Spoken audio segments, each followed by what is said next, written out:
sebagai Panglima Laskar Mataram Raya akan membacakan sebuah petisi yang kami tujukan kepada pemerintah, entah siapa nanti yang akan menjadi Presiden Republik Indonesia. Kami mengajukan petisi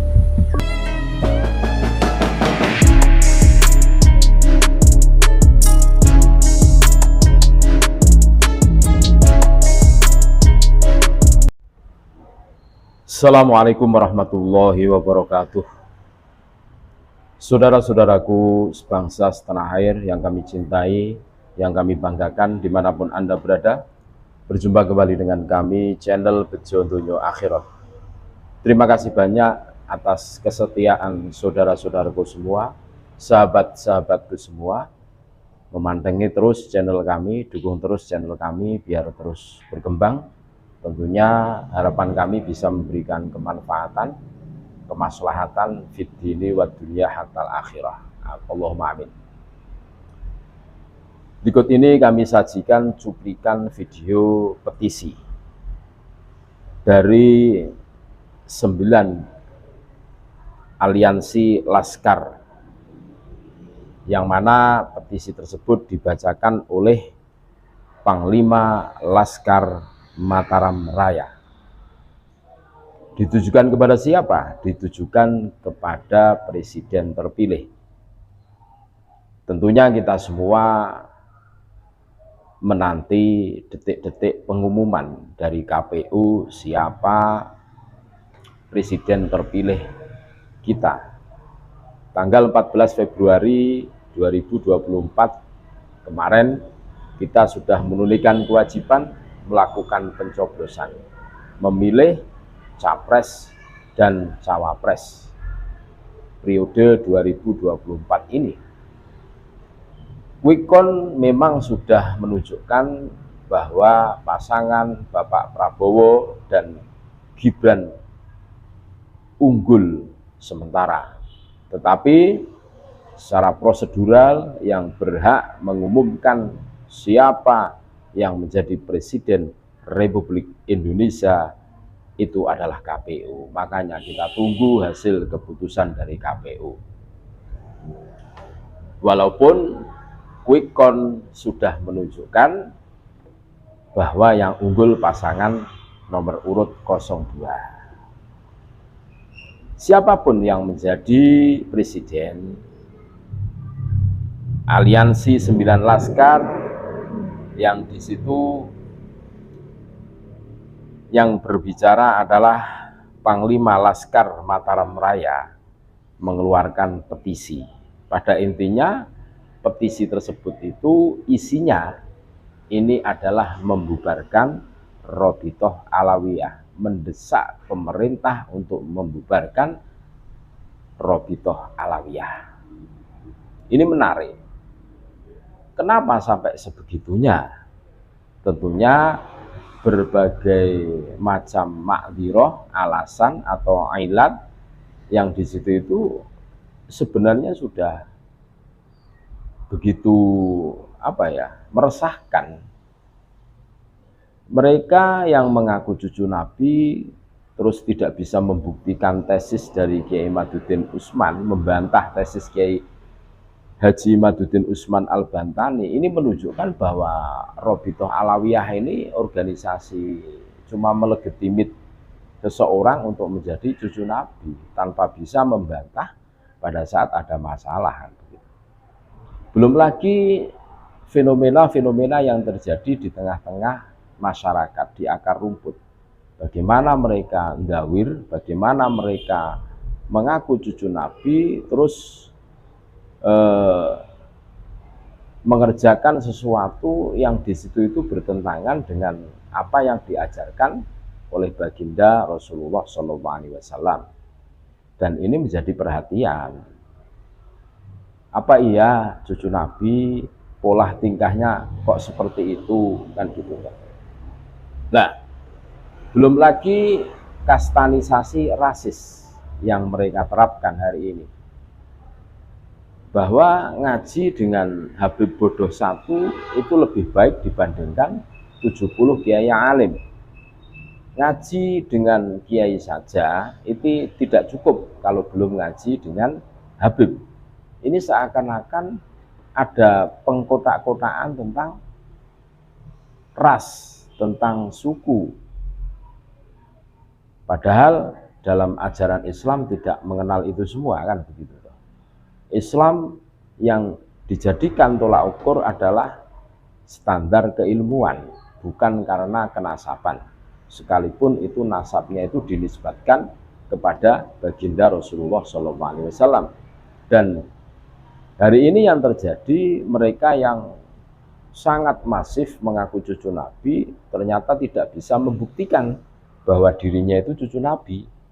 Terlepas orang tempo dulu ulama-ulama kita percaya bahwa mereka itu cucu Nabi, tetapi kan belum ada penelitian, belum ada tesis. Sekarang kan sudah ada tesis, dan mereka terbukti tidak bisa membantah tesis dari Kiai Haji Imaduddin Usman Al-Bantani.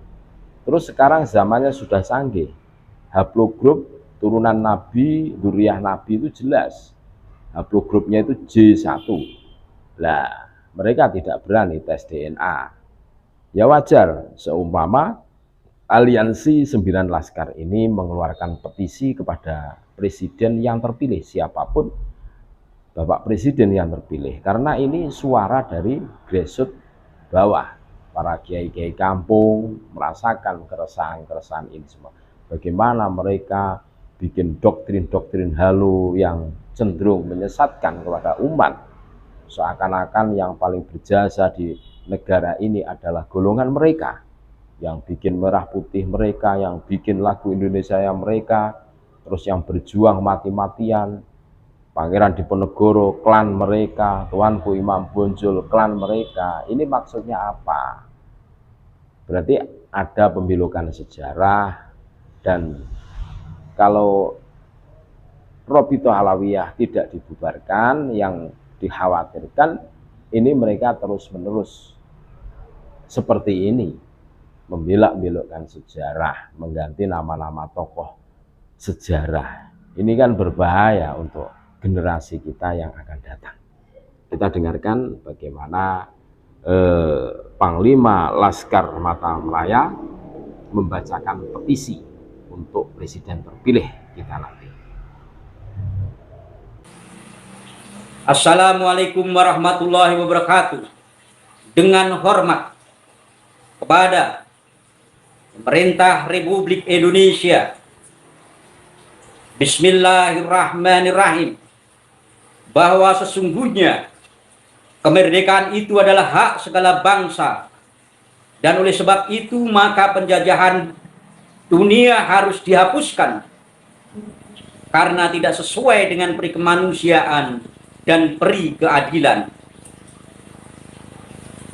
Berangkat dari pembukaan Undang-Undang Dasar 1945 tersebut, kami dari para kiai kampung menyampaikan kekhawatiran atas fenomena yang terjadi, di mana sekelompok masyarakat yang menamakan diri sebagai kelompok habaib dari klan Ba'alawi yang mengaku sebagai keturunan Rasulullah, akhir-akhir ini menyampaikan bahwa kelompoknya adalah klan tertinggi di antara semua suku bangsa Indonesia.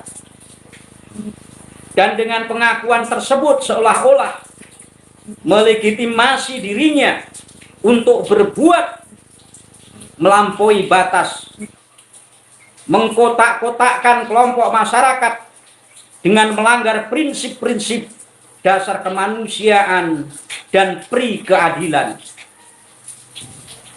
Atas berkat rahmah Allah yang Maha Kuasa, keresahan masyarakat seolah-olah terjawab dengan hal berikut.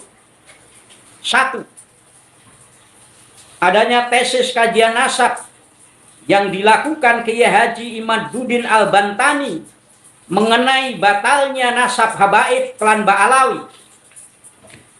2. Kajian nasab di Benda Kerep yang dilakukan oleh terah keturunan Wali Songo dan perwakilan dari keraton-keraton di Nusantara yang menyatakan bahwa nasab habaib dari klan Ba'alawi ini adalah mungkotil dan tidak tersambung kepada Rasulullah Shallallahu Alaihi Wasallam. Nomor 3, berdasarkan kajian genealogi, tes DNA yang dilakukan oleh orang-orang dari marga Habib Ba'alawi, baik yang di luar negeri maupun di dalam negeri, yang dipublikasikan dalam situs Family Free, diketahui genealogi haplogrup mereka tidak tersambung kepada Sayyidina Ali radhiyallahu anhu, bahkan tidak masuk di dalam ras Arab. Berdasarkan hal tersebut, maka kami mendorong kepada pemerintah untuk bertindak memberikan perlindungan dan keadilan kepada warga masyarakat lainnya dari upaya kapitalisasi oleh kelompok klan Ba'alawi yang sudah semakin meresahkan, mengintimidasi masyarakat lainnya dengan klaim sebagai cucu Rasulullah. Dalam hal ini, maka Robitoh Alawiyah atau RA dan Maktab Jaimi harus bertanggung jawab dan harus dibubarkan. Karena terjadinya praktek tersebut disebabkan oleh legitimasi yang diterbitkan oleh organisasi itu dalam bentuk buku paspor nasab yang menyambungkan nasabnya hingga Rasulullah Shallallahu Alaihi Wasallam.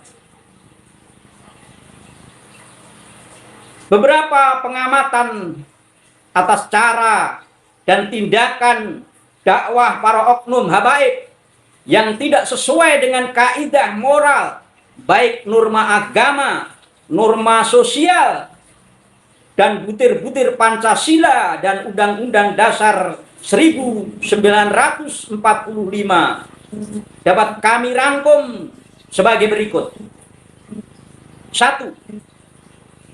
Dakwahnya para habaib seringkali melontarkan kata-kata kotor, kasar, dan tidak sepantasnya diucapkan oleh seorang penceramah agama di depan khalayak dan bertentangan dengan prinsip kemanusiaan yang adil dan beradab. Yang kedua, dakwahnya seringkali menyampaikan narasi kebencian kepada pemerintah, ujaran kebencian, hoak, dan penyesatan informasi, sehingga menimbulkan friksi yang semakin tajam di dalam masyarakat dan menjadikan potensi terjadinya desintegrasi bangsa dan bertentangan dengan prinsip-prinsip persatuan Indonesia.